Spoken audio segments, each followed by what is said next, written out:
What will be the ratio of the least common multiple and highest common multiple factor of 22, 11 and 44? ठीक है, least common multiple यानी सबसे छोटा common multiple और highest सब common factor multiple.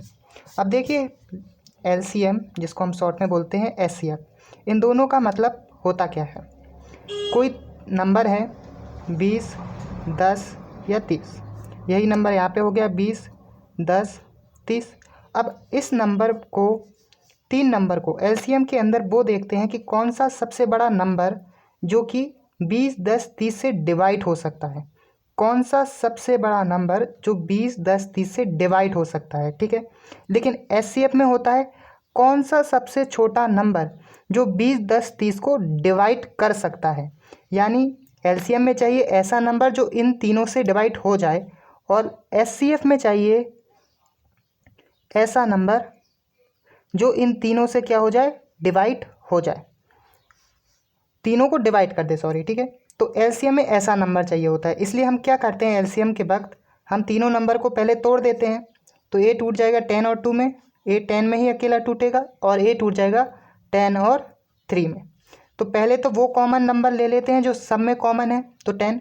अब जो बचे हुए नंबर हैं जो कॉमन नहीं है उनका भी क्या कर लेते हैं, मल्टीपल।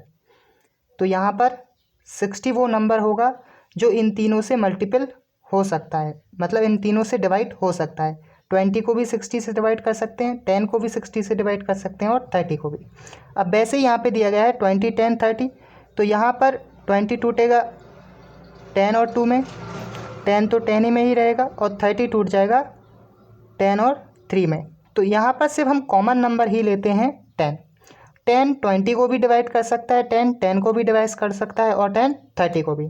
ठीक है, तो एलसीएम में वो नंबर लेते हैं कॉमन जो इन तीनों नंबर से डिवाइड हो जाए खुद, और एचसीएफ में हम वो नंबर लेते हैं जो इन तीनों को डिवाइड कर दे।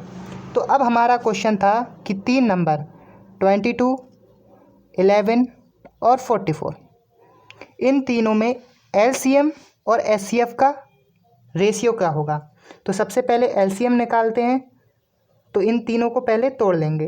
तो 22 टूट जाएगा 11 और 2 में, 11 11 ही रहेगा, और 44 टूट जाएगा किस में, 11 और 4 में। तो इन तीनों नंबर में 11 तो कॉमन रहा, तो 11 यहाँ पे आ गया।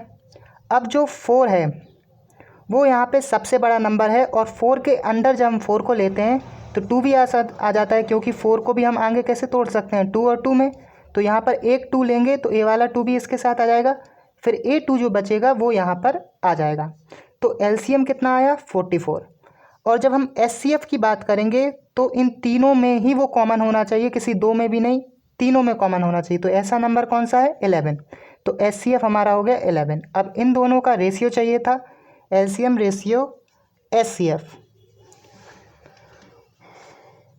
तो यहाँ पर 44 रेशियो 11, तो दोनों को 11 से काटिए तो 4:1 क्या हो जाएगा हमारा रेशियो। तो ऑप्शन नंबर डी क्या होगा, करेक्ट।